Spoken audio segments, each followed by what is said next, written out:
I'd like to do give you some basics of running, long distance running basics to all the beginners who, maybe you never ran in high school or you never ran in your whole life. I'm assuming that you have zero experience when it comes to running, and I'm going to go ahead and drop some gems out here that will accelerate your progress as a beginner. Because I see a lot of people, they participate in marathons, they participate in half marathons, in 5K, and they barely even finish them. Okay, they start walking like halfway. Hopefully what I'll drop here in this video is free, and just because it's free, it doesn't mean it has no value. You still have to try it. Okay, try it, and it works, because I tried it with my clients when I was a personal trainer for 4 years. It worked like this. Okay, like clockwork. So I'm gonna generalize a lot of things, and I'm gonna keep it simple, because I don't want my viewers to be confused. And I use these on a daily basis. Okay, right now semi-consistent when it comes to running, but I'm more of a speed guy. More of a fast runner instead of like an endurance runner.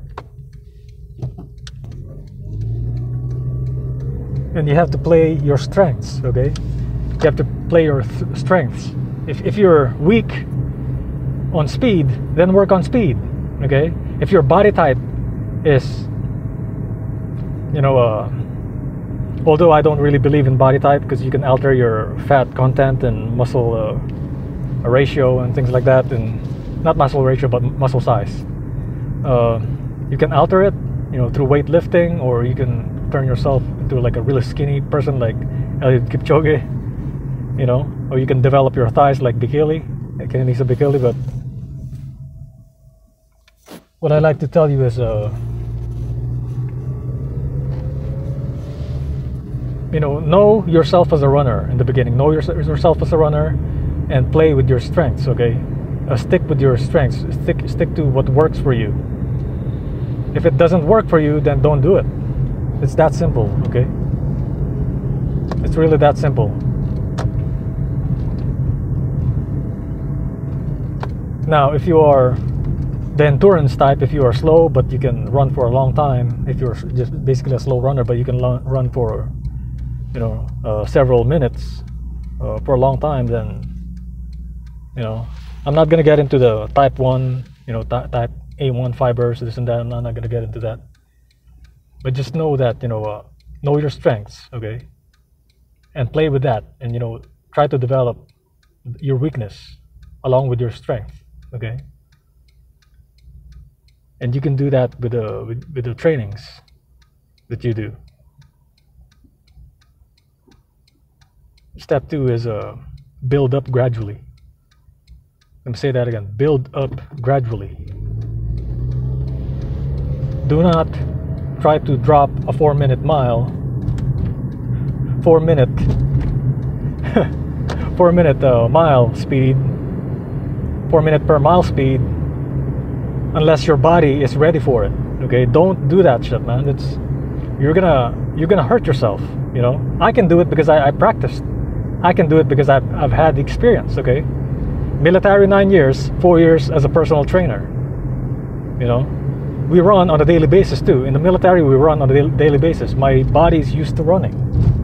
So your body's not used to running, then don't do it. Okay, build it gradually. Run every other day, or every 2 days, or every 3 days. Okay, give it time to rest. Give it time to rest, and you'll do fine. Okay, next tip is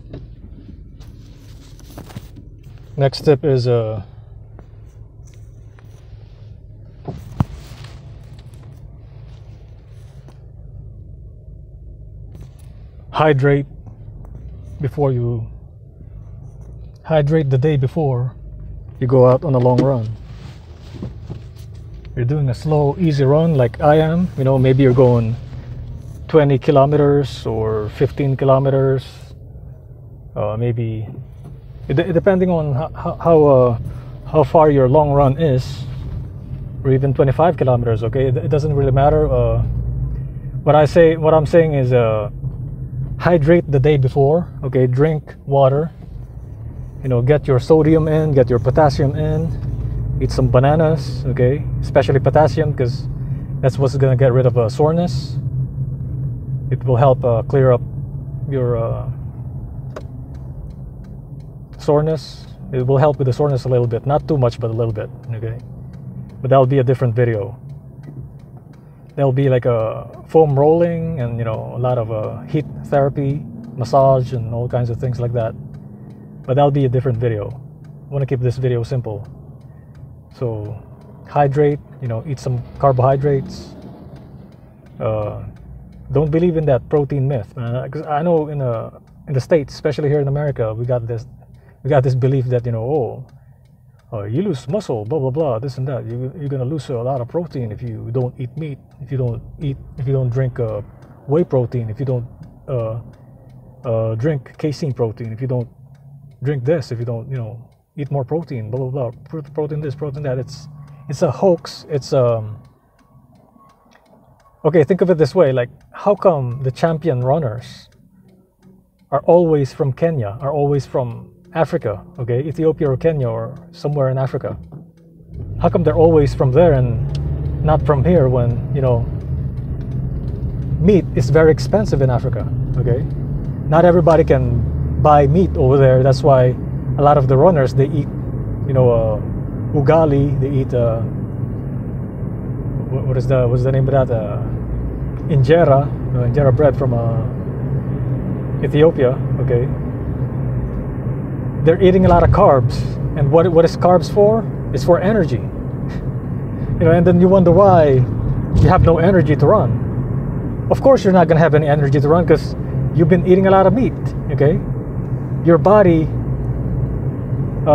is gonna get stressed out even more if you're eating a lot of processed meat, animal meat. Okay, you eating processed animal meat, it stresses the stomach more, and sure, you're a lot more full. You're full a lot more. You know, you have more fullness, and it takes a longer time for you to get hungry. But the thing is, you know, meat is also a red flag for cancer. Okay, it activates mTOR. mTOR is the mammalian target of rapamycin, which increases, you know, muscle cell size and things like that. You don't want to be growing, okay? If you're already an adult, you don't want to be growing because you're going to be growing horizontally. You're going to be getting fat. You're going to get overweight. You know. I just want to keep it simple, man. I want to keep it simple. I don't want to dive right into the freaking pathways, the metabolic pathways. What salt does to you, what sugar does to you. I'm not going to get into that because I want to keep this stuff simple. Okay, the last, I'm gonna keep it short. Okay, the last part is stretch. Okay, stretch, dynamic stretch before you go out on a run. Slowly, gradually increasing your range of motion, and then static stretch, meaning you're holding the stretch for a long period of time after the workout, when your muscles are already warmed up and you're already finishing your workout. You know, that's the way we've always done it in the military. You know, in the military they had us do arm circles, neck circles. You know, the neck rotation. This is what they say. The hip rotations, and, you know, knees and ankles rotations. You know, you're just rotating it back and forth in a circular pattern, not back and forth, but in a circular pattern, clockwise and counterclockwise. And, you know, there's lots of exercises online, because I'm not gonna get into that, but just remember, you know, dynamic stretch before running, and then static stretch after running. Okay, and ease out on the stretch when you're statically when you're stretching. You know, you're doing